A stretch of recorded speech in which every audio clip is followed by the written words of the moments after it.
주님 약속하신 말씀 위에서 영원토록 주를 찬송하리라. 소리 높여 주께 영광 돌리며 약속 믿고 굳게 서리라. 굳게 서리 영원하신 말씀 위에 굳게 서리. 굳게 서리 그 말씀 위에 굳게 서리라.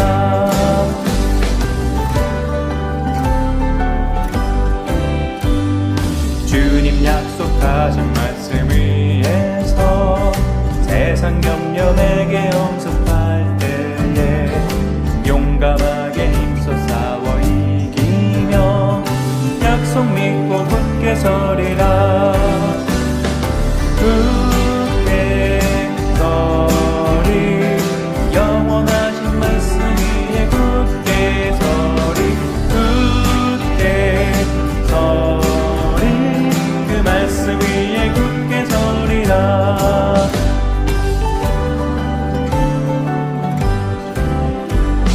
주님 약속하신 말씀 위에서 영원하신 주의 사랑이 믿고 성령으로 힘써 싸워 이기며 약속 믿고 굳게 서리라. 굳게 서리 영원하신 말씀 위에 굳게 서리. 굳게 서리 그 말씀 위에 굳게 서리라.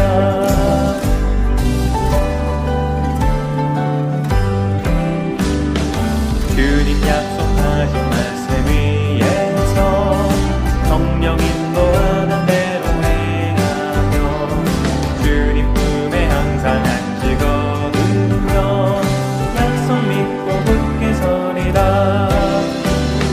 굳게 서리 영원하신 말씀 위에 굳게 서리. 굳게 서리 그 말씀 위에 굳게 서리라.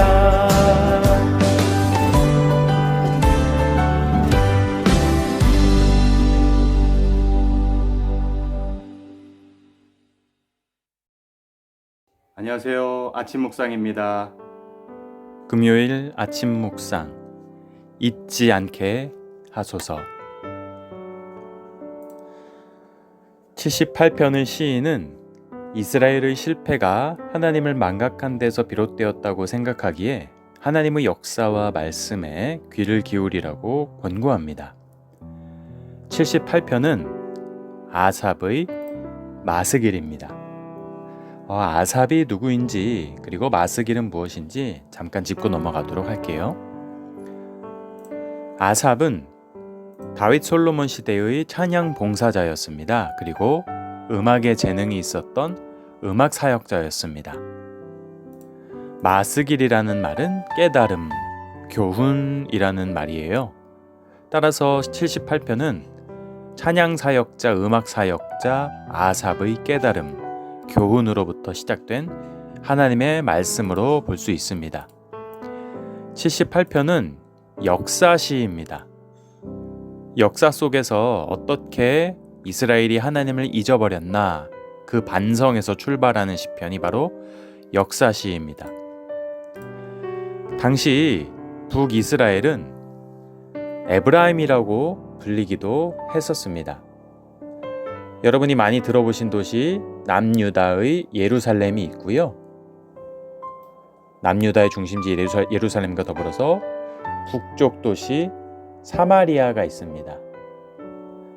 사마리아를 통틀어서 그리고 좀 더 크게는 북이스라엘을 통틀어서 에브라임이라고 말했습니다. 그래서 오늘 본문에 나오는 에브라임이 하나님을 잊었다라는 말은 북이스라엘 땅이 하나님을 떠났고 하나님을 잊었다라는 말이 되겠습니다. 그럼 말씀을 보도록 하겠습니다. 내 백성이여, 내 율법을 들으며 내 입의 말에 귀를 기울일지어다. 내가 입을 열어 비유로 말하며 예로부터 감추어졌던 것을 드러내려 하니 이는 우리가 들어서 아는 바요 우리의 조상들이 우리에게 전한 바라. 우리가 이를 그들의 자손에게 숨기지 아니하고 여호와의 영예와 그의 능력과 그가 행하신 기이한 사적을 후대에 전하리로다. 여호와께서 증거를 야곱에게 세우시며 법도를 이스라엘에게 정하시고 우리 조상들에게 명령하사 그들의 자손에게 알리라 하셨으니 이는 그들로 후대 곧 태어날 자손에게 이를 알게 하고 그들은 일어나 그들의 자손에게 일러서 그들로 그들의 소망을 하나님께 두며 하나님께서 행하신 일을 잊지 아니하고 오직 그의 계명을 지켜서 그들의 조상들 곧 완고하고 패역하여 그들의 마음이 정직하지 못하며 그 심령이 하나님께 충성하지 아니하는 세대와 같이 되지 아니하게 하려 하심이로다. 에브라임 북이스라엘 자손은 무기를 갖추며 활을 가졌으나 전쟁의 날에 물러갔도다. 그들이 하나님의 언약을 지키지 아니하고 그의 율법 준행을 거절하며 여호와께서 행하신 것과 그들에게 보이신 그의 기이한 일들을 잊었도다. 아멘. 나에게 주시는 교훈은 무엇입니까?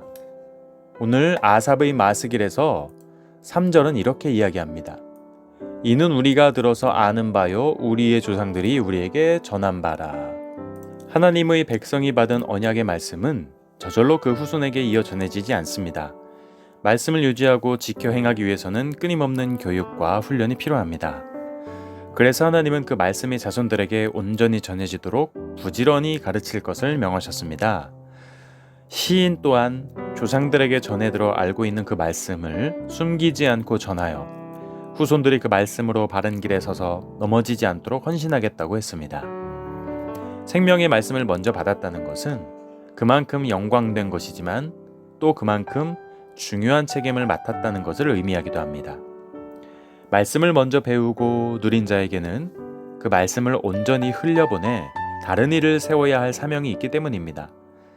자녀들과 다음 세대에게 말씀을 전하는 일에 어떻게 힘쓰고 있습니까? 7, 8절을 보면 이렇게 나오죠. 그들로 그들의 소망을 하나님께 두며 하나님께서 행하신 일을 잊지 아니하고 오직 그의 계명을 지켜서 그들의 조상들 곧 완고하고 패역하여 그들의 마음이 정직하지 못하며 그 심령이 하나님께 충성하지 아니하는 세대와 같이 되지 아니하게 하려 하심이로다. 하나님의 이야기를 전해주는 것이야말로 복을 유산으로 물려주는 일입니다. 하나님의 말씀과 하나님의 행하신 일들을 다음 세대에게 가르치면 그들은 소망을 오직 하나님께 두고 하나님이 행하신 일들을 잊지 않고 기억하며 하나님의 계명을 지켜 행하기 위해 노력하며 살 것입니다. 그러면 하나님을 잊고 반역하다 징계를 당한 조상들처럼 되지 않고 평생 하나님이 주시는 복과 은총을 누릴 것입니다. 우리 자녀들과 다음 세대가 진정 복을 누리게 하려면 세상의 출세 이야기와 성공의 비결보다 하나님의 말씀을 가르쳐야 합니다. 물론 이는 하나님의 말씀을 복으로 여길 때만 할 수 있는 일입니다. 9절을 보겠습니다. 에브라임 자손은 즉 북이스라엘 자손은 무기를 갖추며 활을 가졌으나 전쟁의 날에 물러갔도다. 그들이 하나님의 언약을 지키지 아니하고 그의 율법 준행을 거절하며 여호와께서 행하신 것과 그들에게 보이신 그의 기이한 일을 잊었도다. 하나님의 백성에게 가장 큰 힘은 하나님을 알고 기억하는 것입니다. 에브라임 지파, 즉 북이스라엘은 전쟁에서 크게 패하고 비겁하게 도망친 과거가 있습니다. 무기가 없어서도 아니었고 전략이 없어서도 아니었습니다. 하나님의 말씀을 거역했고 하나님이 하신 일들을 잊었기 때문입니다. 하나님에 대한 망각이 모든 무기와 전략을 무용지물이 되게 했습니다. 그렇기 때문에 북이스라엘의 수도 사마리아, 이 사마리아는 기원전 722년 아시리아라고 하는 강대국으로부터 에브라임 땅 사마리아가 점령을 당하게 됩니다. 하나님을 떠난 나라의 백성은 모든 것의 상실의 결과로 나타난 거죠. 말씀을 기억하는 사람이 하나님과 동행하는 사람입니다. 말씀을 품고 사는 사람이 하나님의 말씀을 헤아려 그분의 뜻에 순종하는 사람입니다. 말씀을 기억하는 곳에 하나님의 역사가 나타납니다. 기도하겠습니다. 고마우신 하나님, 주님의 말씀을 바로 배우고 실천하며 다음 세대에게 제대로 신앙을 물려주게 하소서. 가정과 교회의 다음 세대가 하나님 없이 살아가지 않게 붙들어 주세요. 예수님의 이름으로 기도드립니다. 아멘.